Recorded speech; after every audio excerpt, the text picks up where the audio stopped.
African Swine Fever kian mengancam peternak di NTT, dan virus ini sebagai informasi untuk Anda diketahui pertama kali memasuki wilayah NTT pada akhir tahun 2019 dari Dili, Timor Leste lewat jalur darat. Dan seperti apa pendengar RRI update informasi ini, virus ini di NTT? Kita akan berbincang maksud kami dengan Pak Julius Umbu Hunggar, Kepala Balai Karantina Pertanian kelas 1 Kupang. Pak Julius, selamat pagi. Selamat pagi Bu Leli, selamat pagi pemirsa RRI dimanapun berada. Ya, khususnya baik. Pemirsa RRI ND. Terima kasih Bapak sudah meluangkan waktu untuk bisa berbincang dengan RRI ND pagi hari ini ya, bisa mengudara begitu. Baik, Bapak, kita update dulu ini, bagaimana perkembangan kasus virus babi begitu ya, demam babi Afrika di NTT, Bapak, silakan. Ya, jadi virus penyakit ASF ini itu sebenarnya sudah merupakan virus yang sudah pernah terjadi, sudah pernah mewabah pertama kali, yang awalnya sebagai penyakit eksotik, tapi sekarang sudah kondisinya endemik, tapi masih terjadi wabah yang sifatnya sporadis begitu ya. Maksudnya tidak menyeluruh. Jadi berdasarkan informasi yang kami dapat, yang sekarang sementara mewabah itu kembali mewabah di Flores Timur, Kabupaten Flores Timur dan Kabupaten Kupang. Ada juga di Timur Tengah Utara dan Timur Tengah Selatan. Yang sementara mewabah, tapi perlu konfirmasi lab karena ini masih sifatnya klinis berdasarkan gejala dan kematian. Oke. Baik Pak, jadi ini beberapa kepala dinas peternakan di masing-masing kabupaten yang ada di Flores ini sudah menghimbau begitu ya para peternak untuk hati-hati begitu ya, untuk menjaga kebersihan kandang begitu ya, higienitas dari kandang sehingga babi ini ya tetap sehat, dan juga mobilitas untuk pertukaran atau pengantaran babi begitu ya untuk sementara dihentikan, seperti itu informasi yang kami dapatkan. Nah ini bagaimana dengan kabupaten-kabupaten lain tadi yang tidak disebutkan ya? Untuk Flores tadi sudah di Flores Timur begitu Bapak ya. Nah bagaimana dengan kabupaten-kabupaten lain yang tidak disebutkan? Apakah sampelnya juga sudah dikirimkan begitu Pak Umbu? Iya, kalau kabupaten lain yang saya pantau juga sudah melakukan kewaspadaan, sudah ada himbauan-himbauan berupa surat edaran dari kepala dinas kabupaten. Seperti yang saya lihat di Kabupaten Kupang, di Lembata juga sudah ada himbauan terkait dengan pertama maksimum biosecurity. Jadi kebersihan kandang, desinfeksi kandang supaya kumannya mati. Terus yang kedua makanan yang bergizi lah, kecukupan termasuk air agar kondisi tubuh staminanya baik. Itu yang dilakukan setelah terkait dengan ASF.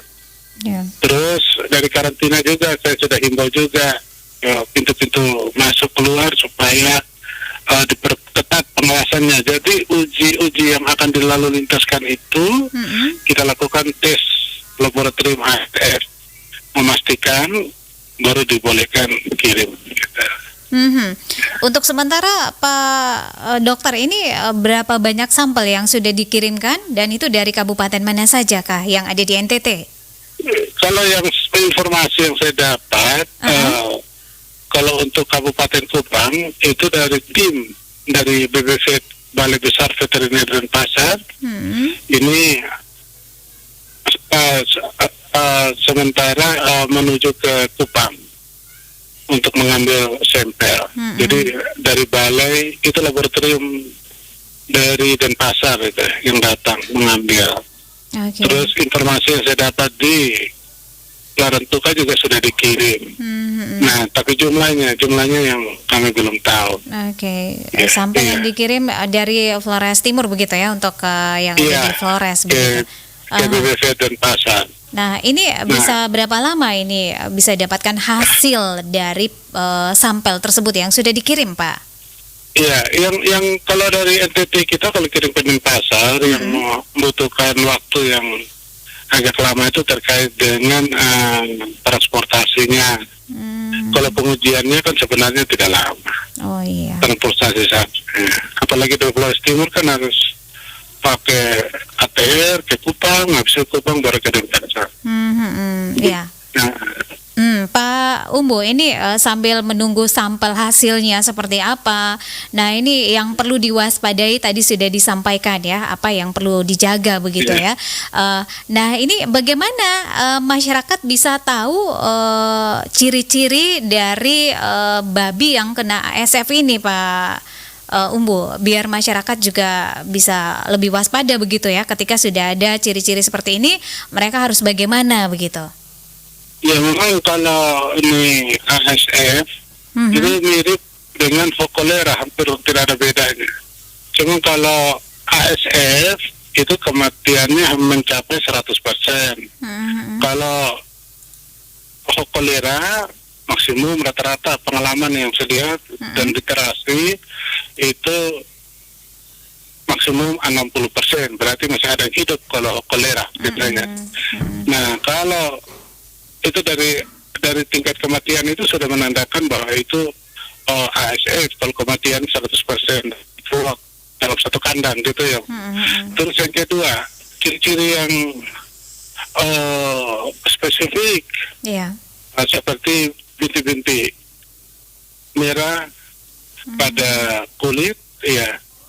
Terus nafsu makan juga hilang, minum juga hilang, panas tinggi, terganggu pada pernapasan dan sebagainya, banyak menciri. Ya. Ya, dan kalau sudah mendapati ciri-ciri tadi yang disebutkan, langkah selanjutnya seperti apa ini, Pak Umbu, biar virus ini tidak menyebar ke hewan-hewan lainnya, begitu, babi yang lainnya, begitu, Pak? Iya, memang idealnya yang pertama tadi kalau sudah dapat yang seperti, walaupun dibolehkan dimakan, ya tepat, tapi diupayakan tidak keluar dari kandang itu, menyebar ke pasar, kemana dan sebagainya. Memang idealnya itu dimusnahkan, memutus mata rantai gitu.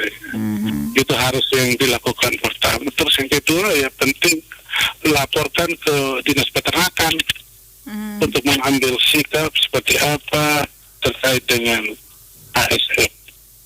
Oke. Baik, kita boleh flashback ya begitu Pak Dokter ya. 2020 kalau tidak salah ya. Ini ASF menyerang besar-besaran di NTT begitu ya, di Flores juga ini.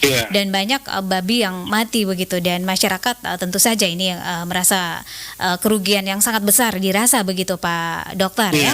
Nah, ini tindakan-tindakan atau upaya-upaya apa yang dilakukan, yang harus dilakukan oleh pemerintah NTT begitu ya, Provinsi NTT, agar kejadian yang sama ini tidak terulang kembali begitu? Iya, jadi langkah-langkah yang jadi ini sifatnya pertama wabah dulu, pernah wabah.